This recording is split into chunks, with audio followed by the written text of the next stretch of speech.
Kumpisa tayo ng nakaharap ang ating motor. So yun, samantalahin natin yung init dahil tuwing hapon na ulan na, kaya sasamantalahin na natin. So magko-quick ride lang tayo puntang Fantasy. Medyo maaga-aga pa naman, 180. So tara, punta tayo.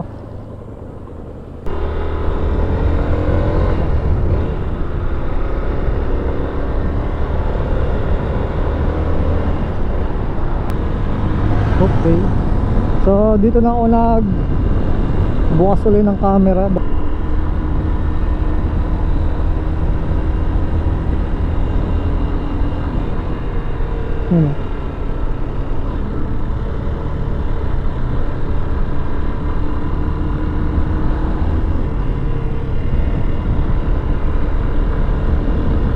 Makakasabay pa tayo.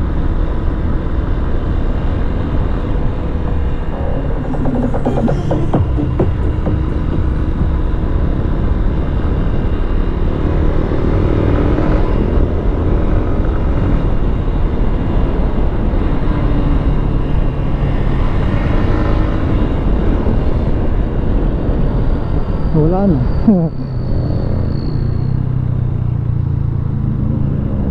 Pati ang trailer na putol doon. Simula nung nag-lockdown. Tapos kaya simula nung nag-lockdown, pinagbawal sa tunnel na rides o pumasok doon yung mga nagmo-motor, bawal. Yun, kaya dito sa Fantasy sila nagpuntahan. Kaya hanggang ngayon ito si Fantasy talagang dinadayo na. Although dati naman dinadayo, kaso hindi gantong karami. Yan ito, dami nag-stop over dito. Charity ride doon sa Taal, dapat sasama ako, kaso tinanghali ako lang gising. Ang MCAPS ang nag-organize nun. Dami, diba? Babadya na naman ang ulan, no? Nadilim na naman. Tapos ito rin yung isa sa problema pag naka waterproof case ang ating Hero. Ewan ko lang kung sa iba, kung sa akin lang nangyayari. Pagka naka waterproof case kasi itong aking Hero 4, ito nangyayari, nagmo-moist bago pag nilagay mo na siya at i-edit mo na, ang kinalalabasan niya parang malabo kasi gawa nung moist yung init, nag-iinit. Pero yung nabili kong waterproof dito sa Hero 7 maganda kasi hindi siya katulad nito na talagang pit na pit lang o saktuhan. Itong sa Hero 7 may kumba siya, may allowance, kaya hindi siya basta-basta iinit. Kung uminit man siya, hindi siya magmo-moist kasi may space para nakakaikot yung mainit na moist sa loob ng case. Ito kasi walang space para maka-circulate sa loob.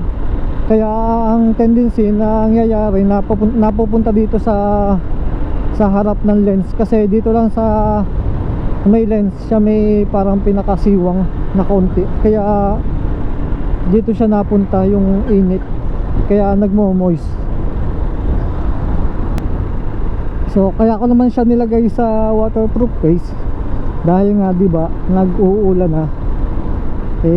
Kaysa naman tayo kalas kabit, 'di ba? Titigil pa tayo. You know, MT-09.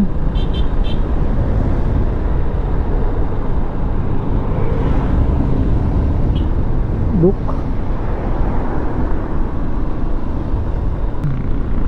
Pomski.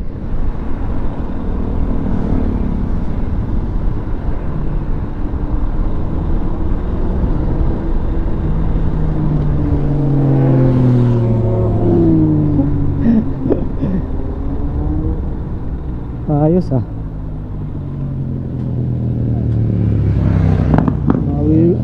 Mawiwil tayo dito ah.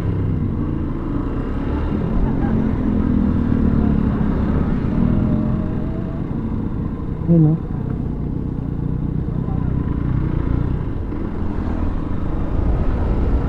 Dami. Tambak eh. Dami rin mamimitik.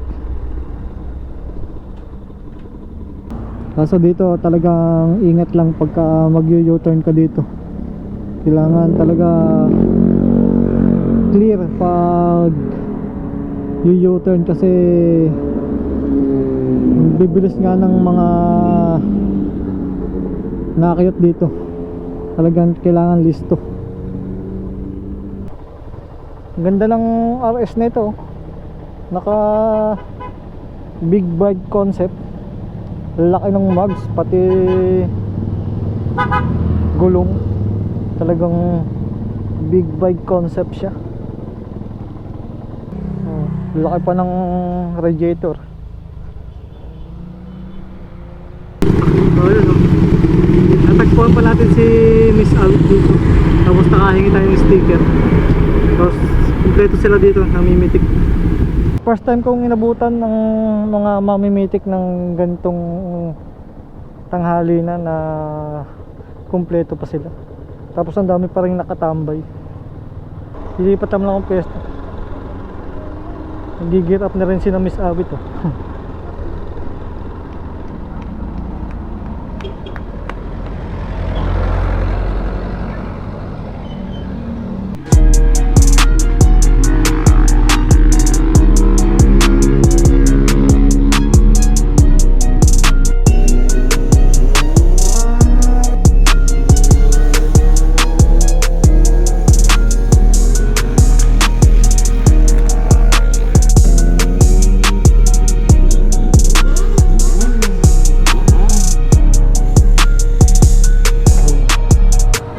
Masyado nang mainit, masakit na sa balat, kaya ako ay uuwi na dahil kakunti na rin naman yung tambay din. Pero marami, may namimitik pa rin sina Pomski. Kaso ang init na eh. Sarap sanang tumambay kaso ang init na. Tapos palubot na ako.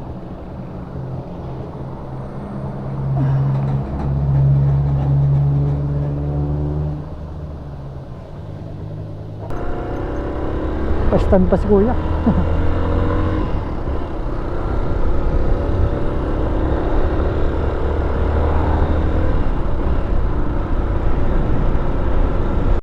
So maglalagay ako ng footage. Ang kuha ay sa likod.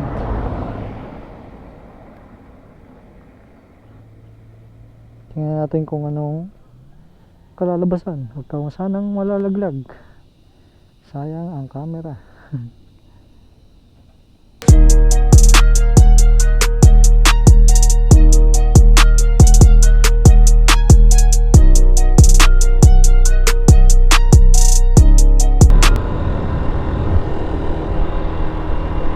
Bukas ako ng footage sa likod.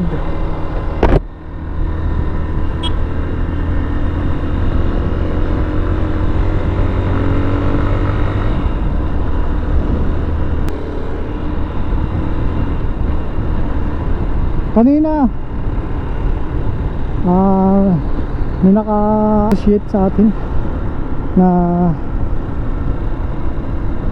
nanghingi ng sticker.